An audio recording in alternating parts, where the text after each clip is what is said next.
Okay, everything came through him, and then this is why we here. This is why we teach what we're teaching right now. Because there was gonna come a time, and sooner or later, that we was gonna preach, and then also know the pure tongue. So what was the language that was speaking, or the Hebrew that was speaking, would have to be the pure tongue. It would have to be. Go on, bro. This is Psalm 61, and we'll start at 3. For thou hast been a shelter for me, and a strong tower up from the enemy. Right. So in that day the Lord is going to fight for us. It tells you that in the Apocrypha. It says if we strive with the truth, the Lord will fight for us. So His name and His Spirit is going to be upon us, and that's why we're going to laugh in the days of calamity, because that Spirit is going to be on us. Because you got brothers that probably are scared of the idea, because they haven't been in the truth too long or whatever. But even the brothers that have been in the truth for quite a bit of time, they're going to be kind of scared too. But at the same time, the Most High is going to give us that spirit to overcome the things that's going to be set before us, the calamities and all of the major destructions around us. Okay, death is going to be swarming out. All right, go on, bro. Just load the meat here. Let's jump to Psalm 62 and 6. He only is my rock and my salvation. Mm-hmm. He is my defense. I shall not be moved. Verse 7. In the Most High is my salvation and my glory. The rock of my strength and my refuge is in the Most High. Mm-hmm. Trust in Him at all times. Yep. Ye people. And that's what we're going to have to do anyway. We're going to have to rely solely on Yahawashi, because we're relying on Him right now, so we might as well rely on Him even at that time, and more so. And like you got brothers, older brothers, that have been in the truth, and they've experienced being arrested, they've experienced being persecuted, they've experienced being homeless. There's certain brothers I know that experienced that. I'm not going to put the brother out there because I don't need to, but there's brothers in the truth that have experienced homelessness, and the Most High made it to the point where they back on their feet again. Brothers have got arrested for this thing. I'm one of those guys that have got arrested for this thing. Back here all over again. So the Most High has showed an example on how he's the deliverer of those that seek Him, that do His will. Go on, bro. So if that's the case, if the Lord can take us out of the misery that we were under while everything was going smoothly, then how much more when in the time of desolation, in the time of great despair?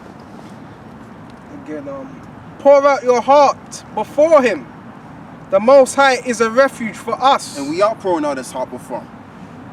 By us coming out here every single week, shaking our hand, prophesying, crying unto the Lord, even in prayer in some cases. But what we're doing here is more so of us pouring our hearts out onto Him, risking our lives.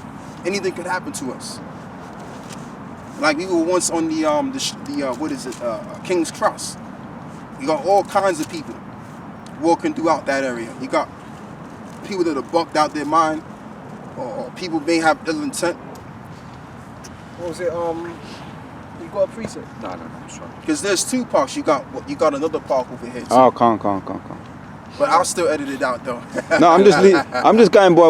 If you tell me something, I usually remember what you tell me. So that's how I work. Like, you know what I mean? Good. But whatever it is what it is, man. It is what it is. Right. Yeah, go on, bro. Another Psalm 62. Truly my soul waiteth upon the Most High. From Him cometh my salvation. He only is my rock and my salvation. He is my defense. And it's not just us that's standing here. There's brothers all around the world that's doing what we're doing. Wearing the same robes, same garments, speaking the same thing. We didn't just happen to just come here and where we're at right now, located wise, and just stand out here and read Bibles. No, we've been doing this for a long time, and there's other men that's doing what we're doing. You got 2 camps in London alone. You got the brother, you got my elder Ramal out there, he's got his camp, and then I got my camp down here. So it's 2 camps. And then you got brothers across the pond in like Holland and Germany. You got 2 GMS camps in Germany. Yeah. So we're all crying out to the Lord. So we all know and have to trust in our Lord. Go on. Got another one in Ireland as well. Another individual that's popped up in the scene. Oh, really? Yeah, GMS Ireland. Yeah. Okay. The brother, I've been noticing brothers over across the pond in America. They've changed their surroundings as well, their background. I've noticed a lot of change of sceneries as well. Yeah. I don't know if it's because of what I don't know if who's following who, but you know, no. No, it's just the spirit, brother. All of the brothers are following the spirit. 'Cause everybody, you know, I mean, this truth ain't gonna be accessible as it used to be. It's all, we're in the time of closing, man. The truth is closing up now. You know, so if you can't get hit to the truth, you couldn't get hit to the truth at that time, then oh boy, it's too late. You see what's going on with YouTube. YouTube is saying, look, we want y'all out of YouTube. Now we're gonna have to go on daily motion now.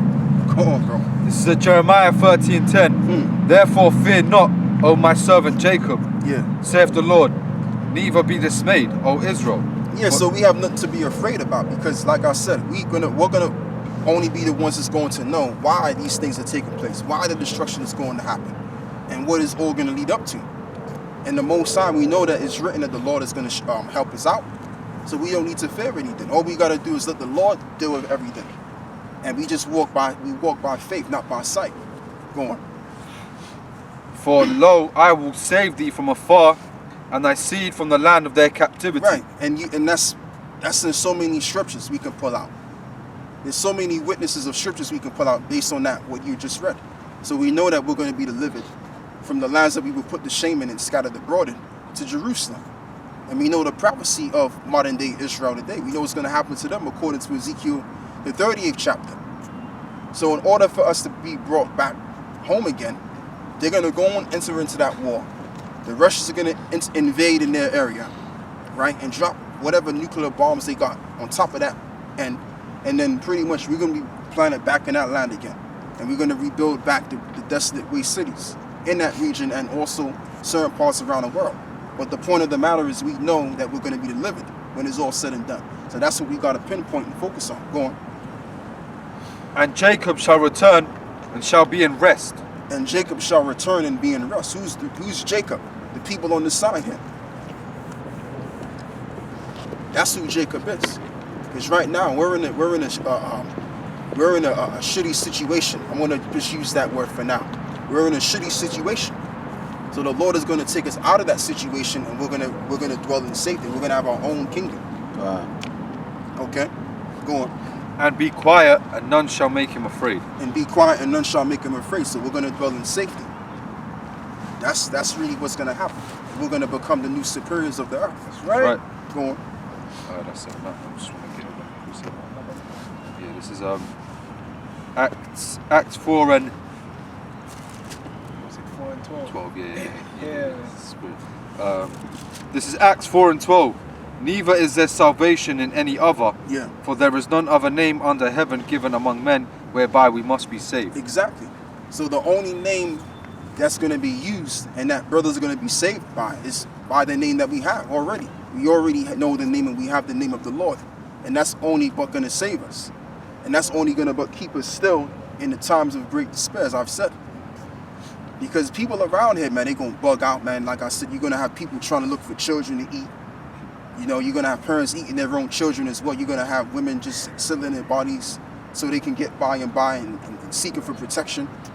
Okay, you're going to have diseases that's going to be spread forth, because you better believe Esau got packets of diseases out there. He's going to unleash. I call them pathogens. So he's going to unleash them bad boys, and that's how he's going to get rid of a large group of people.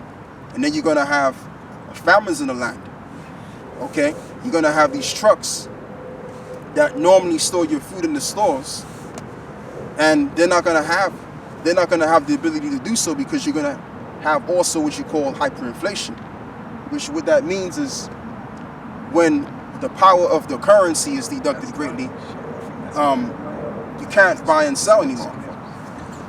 So therefore the trucks won't be able to afford to go up and down the roads to provide you with the food inside your store. So then it's all gonna come down to chaos at the end of the day. And the money that people have is not gonna be useful for anything. So these are the times that we're entering into. Chaos, the times of great chaos. But in that time we're gonna be still, and we're gonna be taken care of. Go on, bro. This is the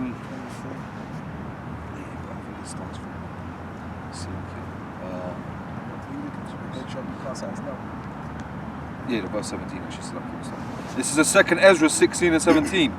woe is me, who will deliver me in those days? The Lord will deliver us in those days. The reason why he said, woe is me, because Esdras had a vision. He had a vivid vision of what was to come in these days and times. What people are going to suffer in these days and times in this empire. This is what he saw. Go on. Verse 18, the beginning of sorrows and great mournings, the beginning of famine and great death. Right, in the beginning of famine, of great death. So you're going to have plagues that are going to be sent forth, and that's going to be famine, which is going to cause a lot of people to eat each other. Cannibalism. Go on. The beginning of wars, and the powers shall stand in fear. And the powers shall stand in fear. Who is the powers that's going to stand in fear? Those that are going to orchestrate and bring forth this war. Okay? They're going to be in great fear because they're going to know that this could very well be to their own demise. As they still believe that after post-war, they can then come back out of the bunkers and establish themselves again. But no. The thought that's going to appear in their mind first is going to be the true thought, rather than the actual, the other thought, oh, we're going to survive so we can reestablish. No, there's no reestablishment. They're going to go down and they're going to be servants. Right. The beginning of evils, what shall I do when these evils shall And come? the word evil means bad time. The word ev means time, and the word ill meaning bad. So we're going to enter into some bad times. Great evil shall come. It says great evils, great bad times are going to come. Go on. Behold, verse 19, behold, famine and plague, tribulation and anguish are sent as scourges For an amendment. for an amendment. Yeah, keep going. Skip down to verse 21. Behold, victuals shall be so good cheap upon the earth. You got to remember too, people take medication out here. So what's going to happen when people can't get access to medication? Now you're going to start seeing demonic activities within the people, man. Especially the mentally ill. Especially the mentally ill. Because Yes. really, the mentally ill victims, they really got demons on them. That's really where it comes from. Yeah. But when you can't take care of that sort of thing by them tablets and medication, that's what you're going to start seeing, man. Okay, you're going to start seeing some craziness out here. Go on. Yes, So what the Lord is going to do, the Lord is going to show his might and what he's made out of through the elect men in the midst of that time. Go on, bro. Behold, victuals shall be so good cheap upon the earth, that they shall think themselves To be in good case. to be in good case. Keep going. And even then shall evils grow upon the earth, sword, famine, and great confusion. Right, so you're going to have sword, famine, and great confusion. And when you read this particular verse here, this chapter, what we in, brother? Chapter 15, right? Yeah, chapter the 16.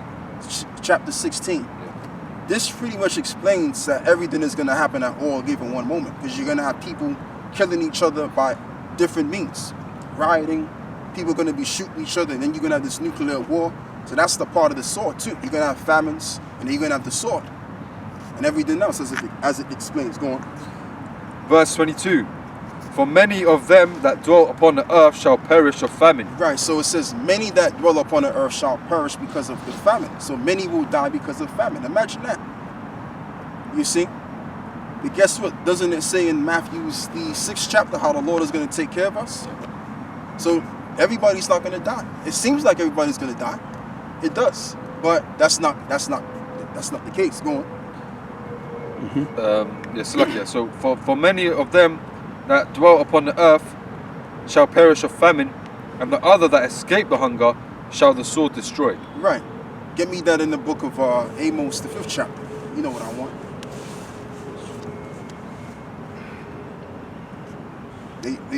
It says when they escape a lion, a bear met him. I love that scripture. That's that them final destination scripture. It's the Amos. So people are going to find themselves in a very sticky, confused situation that they won't be able to get out of. But the elect, they're going to be found still, and they're going to remain in their right state of mind, because they're going to know, as I'm going to go back and say, because they're going to know why it's happening. See, it's all about knowing why this is going down, or knowing this or knowing that. When you don't know, that's when the fear kind of comes in. People fear the unknown, right? So the unknown is going to happen, and their life is going to be very uncomfortable. Because why? Because they don't know. But the ones that do know, they're going to be comfortable. Go on. This is Amos 5 and 18. Woe unto you that desire the day of the Lord, To what end is it for you? The day of the Lord is darkness and not light. Salakia, verse 19. As if a man did flee from a lion and a bear met him. Yep. Or went into the house and leaned his hand on a wall and a serpent bit him. Right. So in other words, you're going to be running from one situation to another situation. Now we're going to go back to 2nd Ezra, the 16th chapter.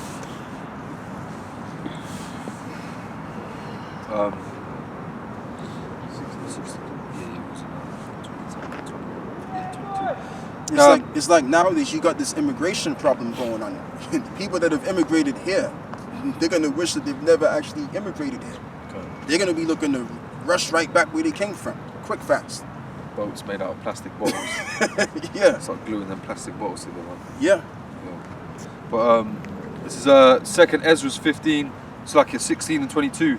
For many of them that dwell upon the earth shall perish of famine. Yep. And the other that escape the hunger shall the sword destroy. Yeah, so many will perish of famine, and the others shall the sword destroy. What is the ultimate sword that's going to destroy them? The nuclear missile. That's going to destroy them. Go on. Verse 23. And the dead shall be cast out as dung, and there shall be no man to comfort them. Yeah, so all you're going to have is the area smelling up as dead carcasses, smelling like crap. Because all you're gonna have is dead bodies just laying around in the on the middle of the road or park or wherever you at, and it's gonna smell up the city. It's like for me, they're not gonna be those nice pristine dead no, bodies. they're just gonna be laid out, Yeah, flies flowing all over the place. Like you see in a funeral. Yeah. They've got them in a suit and tie, formaldehyde Yeah. on their face to preserve them Yeah, looking balm. neat. Yeah, Right. yeah. There's gonna be decapitated bodies, no limbs, nothing, man. Yeah, Dismantled faces. It's gonna be disgusting. it's gonna be nasty, man. It's gonna be a nasty sight to see. Go on. And there shall be no man to comfort them. For the earth shall be wasted, and the cities shall be cast down. Right, and what is it? Read that again. 2nd Ezra 16 and 23. And the dead shall be cast out as dung, and there shall be no man to comfort them. Right, and there should be no man to comfort them. You see? So like the brother said, you're not going to have these made up sepulchres that are going to be made nicely for that particular dead body. No. Just going to be laid out. Go on, bro. For the earth shall be wasted, and the city shall be cast down. And the city shall be cast down. How are the cities going to be cast down? Let's hold what you got. Get 2 Peter, the 3rd chapter.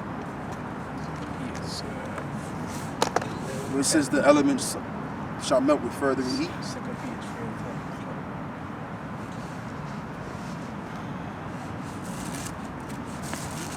So it may sound like doom and gloom, but doom and gloom is coming. Whether we want it to come or we don't want it to come, it's coming anyway. And this is something that the world is unprepared for. Go on. This is 2 Peter 3 and 10. But the day of the Lord will come as a thief in the night, in the which the heavens shall pass away with a great noise, and the elements shall melt with fervent heat. Right, and the elements shall melt with fervent heat. So what does it mean that the day of the Lord is going to come as a thief in the night? Upon those that are not watching for the signs of the end. Those that are just comfortable and just in their own zone, in their own mind. Okay? So it's going to be as a thief unto them, but unto us, we're going to be watching for the thief to come. Go on. And the elements shall melt with fervent And the heat. elements shall melt with fervent heat. So ultimately, that's how the cities are going to be cast out. The greater cities around the world. Now we're going to go back to 2nd Ezra now. The 16th chapter. I think this is Oh, you got some more? Read some more then. the earth also and the works that therein shall be burnt up. Right. So that's how it's going to go down.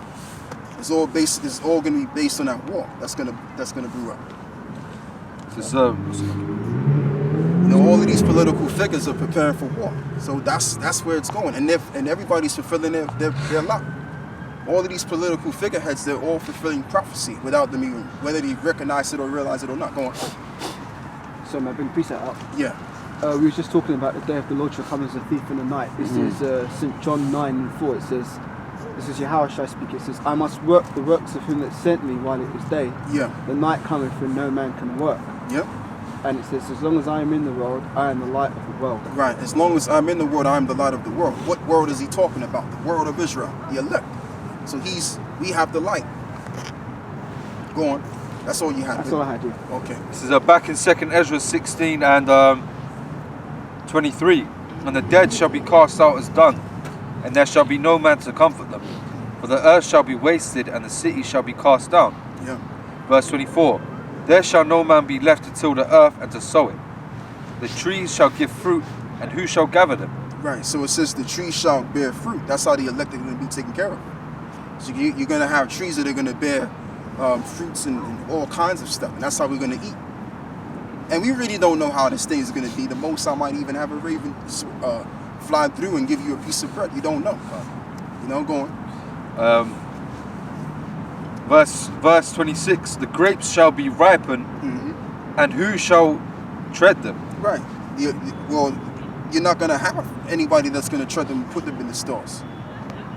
Because you're going to have so much people that are going to be out. And that's, like I said, that's how the elect are going to be taken care of as well in some cases. Because you may be in an area where it just may be rural or maybe parkified.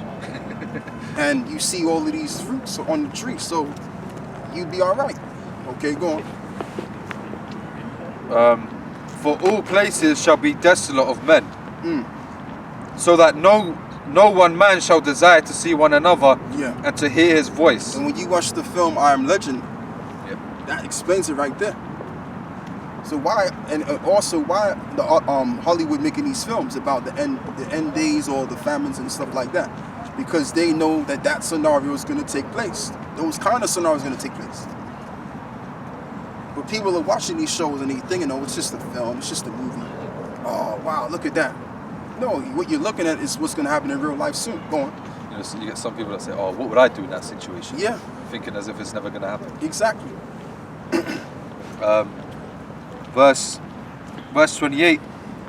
So 2nd Ezra 16 and 28. For of a city shall be 10 left, and 2 of the field. So there's going to be a very select few of people within one city. So you're going to be walking by yourself in one city thinking that you're just by yourself, but there's people there walking around. So the cities of the world, even in London, England, New York City, Chicago and the likes, these are what you would call great, affluent cities, right? But they're going to become desolate, where you're only going to have a select few of men left in that city. So it's going to become these lands are going to become desolate, man. All right, and then you're going to have wild beasts lurking thereby. Even down here in England, we're known to get like panthers and stuff, and different kind of cats that's going to be roaming around. And these are going to be wild cats that we're going to see. Well, these are wild cats. Let me put it that way. Go on. Back in verse 28, and 2 of the field which shall hide themselves in the thick groves, and in the clefts of the rocks. That's your doomsday's preppers. Finding homes in the rocks. And just trying to be out in the outback, getting from off the grid. So you got that crew. Yeah, keep going. So verse 29, as in an orchard of olives, upon every tree there are left 3 or 4 olives. Or as when a vineyard is gathered. I'll tell you what we do, brother. Yep. Drop that, get me 2nd Ezra 15. Because 15 goes into that. And then you get me, brother, get me Revelation, the 16th chapter. Yeah. But get me Revelation 16 first, though. Start with verse 4. Because 16 chapters, about 8 verses. It's Get off the meat off that bone. We normally do that, but in this situation, we don't have This to. is Revelations 16 and 4. And the third angel poured out his vial upon the rivers and the fountains of waters, and they became blood. Yep. Verse 5, and I heard the angel of the waters say, Thou art righteous, O Lord, which art and was and shall be, because thou hast judged us.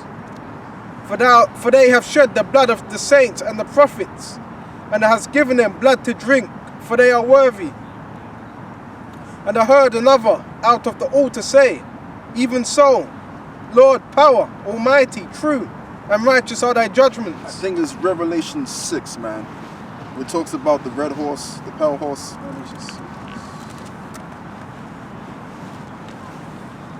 Yeah, it is exactly. Yes. Let's Revelation 6 and start from verse 3 and then read all the way down to verse 4. Revelation 6 and 3. Yep. And when he had opened the second seal, and I heard the second beast say, "Come and see." And there went out another horse. No, start from verse 1. My bad. Verse 1. And I saw when the Lamb opened one of the seals, and I heard, as it were, the noise of thunder. One of the four beasts saying, "Come and see." And I saw, and behold, a white horse, and he that sat on him had a bow, and a crown was given unto him, and he went forth conquering and to conquer. Yeah, so the white horse symbolizes Yahawashi. Keep going. And when he had opened the second seal, I heard the second beast say, "Come and see." And there went out another horse that was red, and power was given to him that sat thereon to take peace from the earth. Yeah, the red horse symbolizes the rule of Esau, which he's done that. He's taken peace up from off the earth. Go on. And that they should kill one another. And there was given unto him a And great that they shall sword. kill one another. The Russians against the Americans and their allies. Go on. And when he had opened the third seal, I heard the third beast say, "Come and see." And I beheld, and lo, A grey horse, right? A pale horse. a black horse. Right. And lo, a black horse, and he that sat on him had a pair of balances in his hand. Yeah, which represents our captivity, our slavery. Keep going. So lucky, let me just write that down. You can write it down later, brother. So lucky. Because the video's going to be put up anyway. So lucky. You're going. And I heard a voice in the midst of the four beasts say, "A measure of wheat for a penny, and 3 measures of barley for a penny. And see thou hurt not the oil and wine." Yeah. And when he had opened the fourth seal, I heard the voice of the four beasts say, "Come and see." And I looked, and behold, a pale horse, That's it one right there. Yeah. Keep going. and his name that sat on him was Death, and hell followed with him. Right. So really, the pale horse pretty much represents what's spoken of in 2nd Ezra, the 16th chapter. That's what that goes into, really. What we was just reading. That's the pale horse. But we're going to read a part of that in 2nd Ezra, the 15th chapter. So let's read that. Yep. It's 2nd Ezra's 15 and 11. But I will bring them, with a mighty hand and a stretched out arm, and smite Egypt with plagues as before, and will destroy all the land thereof. Egypt shall mourn, and the foundation of it shall be smitten with the So it plague. says Egypt shall mourn, and the foundations of it shall be smitten with the plagues thereof. So the plagues that are going to be smitten, you're going to have your diseases, you're going to have your famines, and you're going to have people rioting and doing all kinds of nonsense. So those are the plagues that the Lord is going to send down in those areas, and even down there in England as well. You better believe that a hell of a lot of rioting is going to take place, because you have every nation under the sun that's here. The whole wide world is in London, England right now. So much to the point you really can't even get on the train or simply get on the bus to one bus stop. Go on. Yeah. With the plague and punishment that the Most High shall bring upon it. Verse 13. They that till the ground shall mourn, for their seeds shall fail through the blasting and hail, and with a fearful consolation. Which is going to come out of those missiles. Go on. Woe to the world and them that dwell therein, for the sword and their destruction draweth nigh. Yep. And one people shall stand up and fight, and one people shall stand up to fight against another, Yes. and swords in their hands. Yeah, keep going.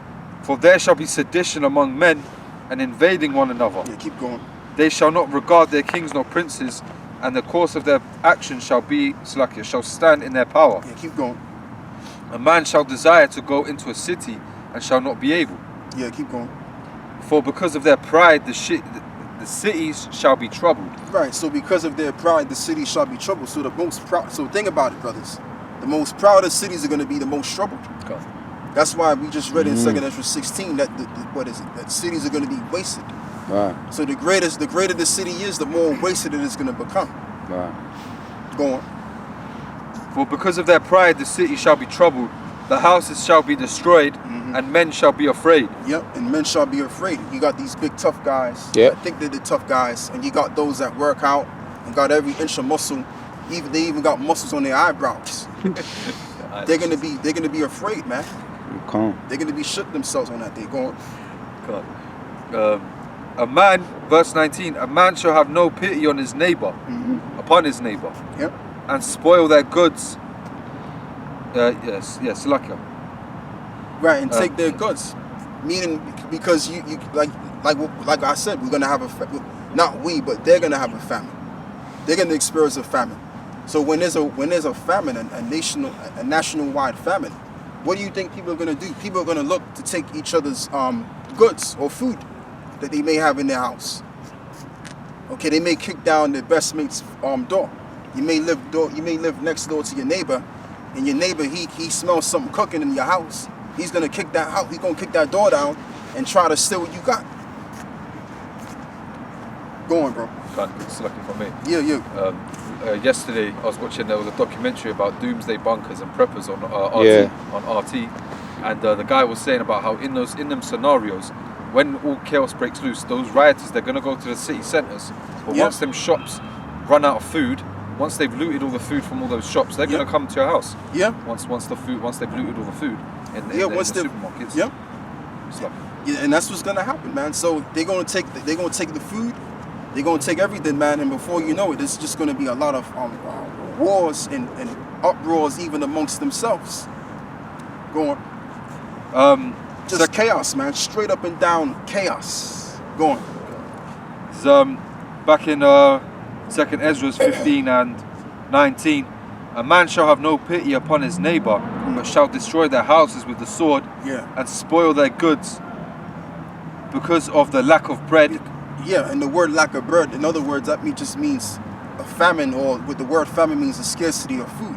So when food is scarce, people are going to be fighting tooth and nail for one crisp, for one little crisp that came in that. So just say it's going to get that bad out here, man. Go on, I bro. just say something. When you're hungry, your senses go up. So people are gonna be smelling food from miles away. If anyone's cooking food, Yeah. Them Lay's potato chips. Yeah, exactly. One layer's potato chip. They're gonna be fighting for that one layer potato chip, man. Go on, bro. Just imagine that. And spoil their One goods. nacho chip you fighting for. Go on, bro. Because of the lack of bread and for great tribulation. Yeah. Behold, saith the Most High, I will call together all the kings of the earth to reference me, which are from the rising of the sun, from the south, from the east, and Libanus, to turn themselves one against another and repay the things that they have done to them. And that's how the Lord is going to show glory amongst them, by turning themselves against one another. Wow. This is Joel the 3rd chapter, baby. Go on. My right hand, verse 22, my right hand shall not spare the sinners, and my sword shall not cease over them that shed innocent blood upon the earth. And it says that my sword shall not cease of them that shed innocent blood upon the earth. So I want you to get the precept where it says, shoot at her with your arrows. If you can find me that. There's a lot of our people, man, in America, they've been gunned down and shot down recklessly, treated like animals, man. You see? So, yeah, get that. Yeah. Shoot at her with